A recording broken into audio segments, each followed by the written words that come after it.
All right, our first presenter is going to be Glyn Morgan.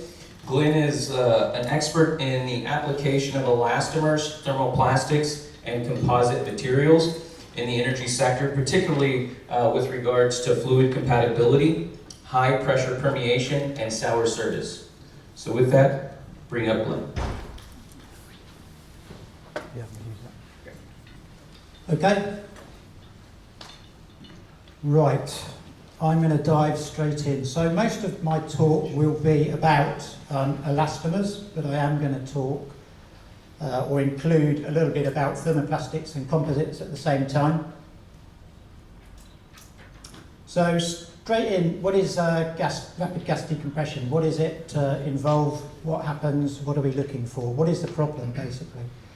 So it's any system where we've got high gas pressures, where for whatever reason the pressure is reduced quickly such that it can produce damage in seals, pipes, valves, compressors and so forth.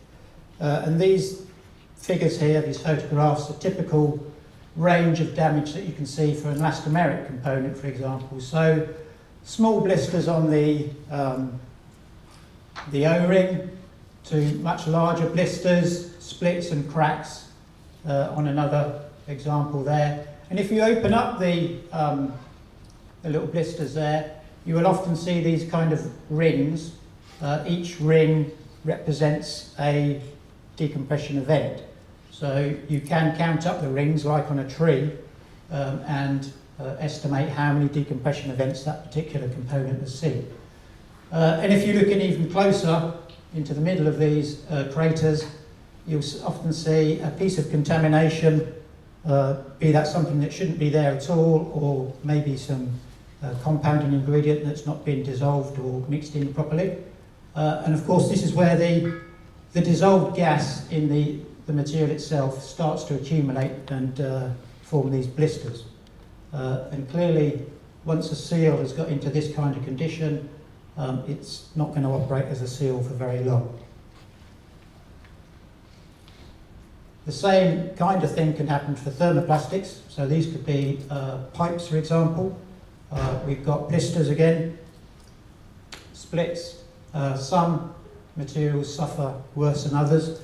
And then you get a range of lesser damage where it looks very pretty, but it doesn't actually compromise the mechanical performance at all. It's kind of micro voids, if you like. It looks like it might be damaging, but it doesn't degrade the mechanical properties of the material. And then, right at the other end of the sort of stiffness profile of polymers, we've got some glass reinforced polyester.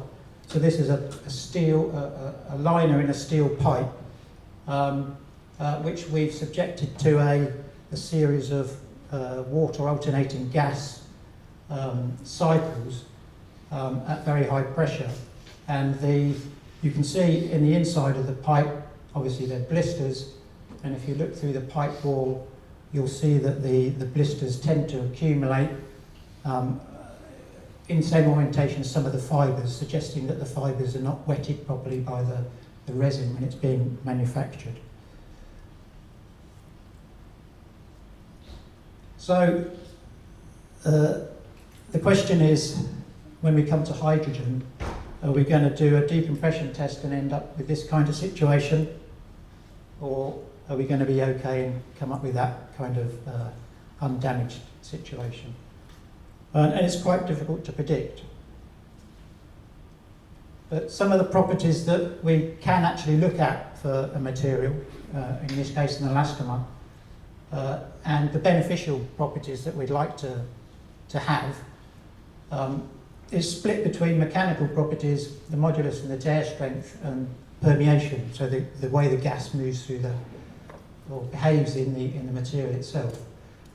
So we'd like to have a material that has a high modulus and a high tear strength, but if there are any elastomer compounders in the audience, you'll know that you can't actually have both high at the same time. So if you compound deliberately for a high modulus material, the tear strength will go down and vice versa. So it's a compromise. And from a permeation perspective, what we'd like to have is a very high diffusion coefficient, so any gas dissolved in the material literally fizzes out quickly when there's a decompression event. It doesn't have time to do any damage. And we'd also like, well, we know that that might be high without doing any testing. We know hydrogen is small, so it should fizz around pretty quickly. But what we can't predict too easily is the solubility. So this is how much hydrogen dissolves in the material itself. So we'd like that to be low. So if there's not very much gas around in the material, it's not going to cause much damage. But we can't really predict that, just thinking from what hydrogen is. And here's a graph that just shows how small hydrogen is in comparison to things that we're more familiar with. So we've got methane and CO2. Over here, 3.3 angstroms. I'm a chemist, so sorry, these are in angstroms. And then hydrogen is down here at about 2.4 angstroms. And the point here is, although this difference isn't spectacularly large, the influence it has on the diffusion coefficient, as you can see, is at least a factor of 10. So although this factor of smallness is not very substantial, the effect it has on the overall diffusion process is significant. And because I'm coming at this RGD problem from a permeation perspective, I'm going to talk a bit about permeation. So what is permeation? It's a three-stage process involving adsorption of the high-pressure gas on one surface of the material, and then it diffuses through the material and evaporates, and that whole process is permeation. And for gases, the higher the pressure, the more is adsorbed and the faster it permeates, due to the difference in concentrations from one side of the sample to another. So there are many variables that affect permeation. The molecular size is one. That's why hydrogen is a bit of a concern to everybody. Temperature is another sensitivity for permeation. And then we've got the gas pressure, the geometry of the sample itself, the polarity of the gas or the material, the polymer crystallinity level. Diffusion and permeation only occurs in amorphous parts, so crystallinity effectively stops permeation. And at high pressures you can actually compact soft materials like elastomers. You can actually squash it together. By doing that, there's less free space for gas molecules to move through.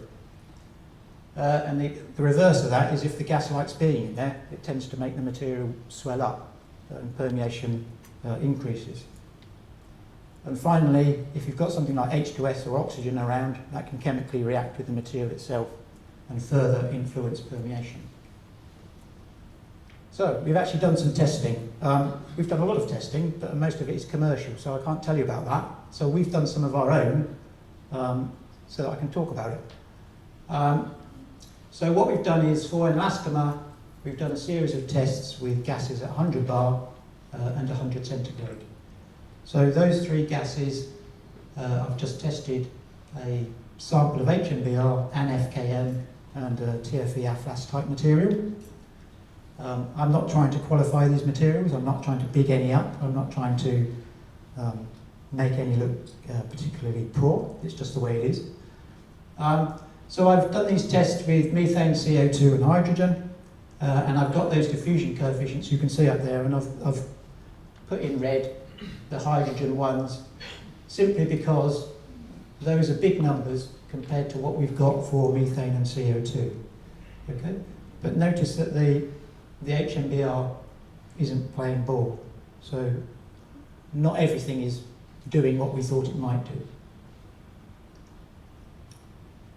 Just to illustrate that a little bit further, here's another test I ran with a thermoplastic with gases at 40 bar and 40 centigrade, and you'll see that the methane has taken nearly 2 days for anything to come through this sample. And through the same geometry of sample, hydrogen takes, well, 2 hours or something like that to come through. And the slope of these lines here is the rate of permeation. So hydrogen comes through much quicker and it permeates much faster as well. And the other thing that, as I said, is important for an RGD perspective is the solubility coefficient, or the amount of gas that's dissolved in the material. So here's, from those same tests, here's the solubility coefficients. And again, I've highlighted the two in red. We wanted these numbers to be small in order to reduce the likelihood of RGD damage. That's nice because that's the way it's worked out with the FKM and the TFEP. But again, the HMBR isn't playing ball. And it might become apparent tomorrow why that's the case, because my colleague here, Barry, is going to be talking more about some of his work that he's done, which might illustrate why that is the case. So going back to that table I showed you as to what we would like to have in terms of material properties to resist RGD. We have the high diffusion coefficient and we have some evidence of low solubility, which is great. And Barry, my colleague here, has also reinforced this with a different test with an autoclave that's got sapphire windows on the end, so you can see inside and you can watch materials as they absorb gas and desorb gas. And he's been able to measure the different swelling of another AFLAS material, the same AFLAS material, with hydrogen and CO2. And he found that the CO2 swelled the AFLAS 10 times more than the hydrogen. So a different way of measuring something, but it's come up with the same kind of conclusion, that hydrogen is not very soluble in many elastomers. And the final thing for RGD is temperature. If you increase the temperature, elastomers get a lot weaker, therefore they can't resist the RGD event. And it also has a bit of an influence on permeation. So I've done a test here with a carbon fibre reinforced thermoplastic with hydrogen, just by increasing the temperature from 45 through 75 up to 100 centigrade. And you'll see that the rate of permeation increases and also the time, or the diffusion coefficient, decreases as well. So temperature has quite a big influence, much more than pressure does. And finally, the kind of topic of this talk is about RGD. So we did some RGD testing.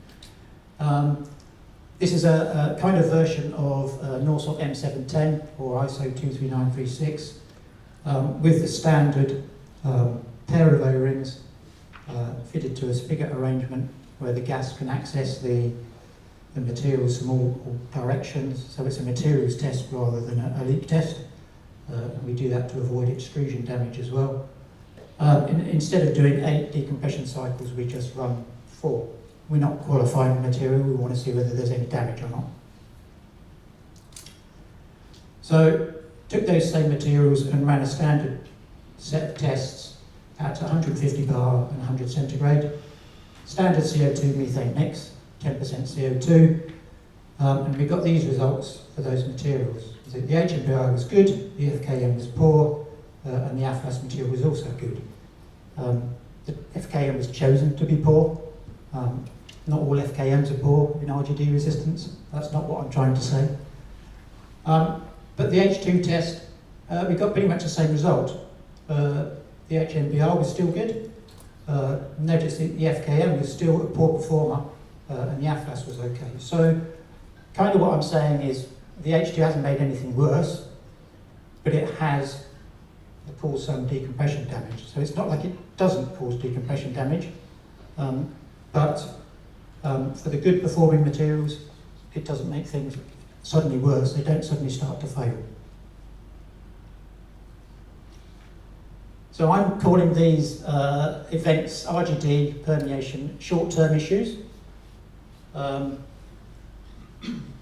the permeation properties, as I've shown, diffusion and solubility, indicate that RGD should not be a problem for compounds that are already compounded or have passed or are able to resist the effects of CO2. CO2 is by far the worst gas for causing decompression damage. But that's not a caveat for everything. We have done some tests where unexpected results have occurred with hydrogen. So although I'm saying in general that might be the case, it's not a caveat for everything. So yeah, short-term performance does look promising. Swell levels in hydrogen are also low, as we've seen with the sapphire window testing as well. In the longer term, so does hydrogen cause any long-term aging over many years? Well, as a chemist, my tendency is to think no. I can't see any chemistry going on. But there are double bonds and so forth in many polymers, so I'm not going to stick my neck out too far and say that those double bonds will never get broken by hydrogen. But it does seem unlikely, but we haven't done any long-term tests to verify that. There's all sorts of chemicals involved in this. Some of them might catalyse a reaction at that double bond, so that's an unknown for us at the moment. So hydrogen, it doesn't seem to cause any short-term damage, such as RGD. Significant quantities can pass through polymers compared to methane. That's one of the issues that the industry is addressing at the moment, and we're certainly doing a lot of permeation testing to measure this. There's still a question mark, perhaps, over the longer-term performance in hydrogen, the ageing aspect of it, still something that we need to address. So thank you very much, and I'm open to questions now. Thank you, Barry.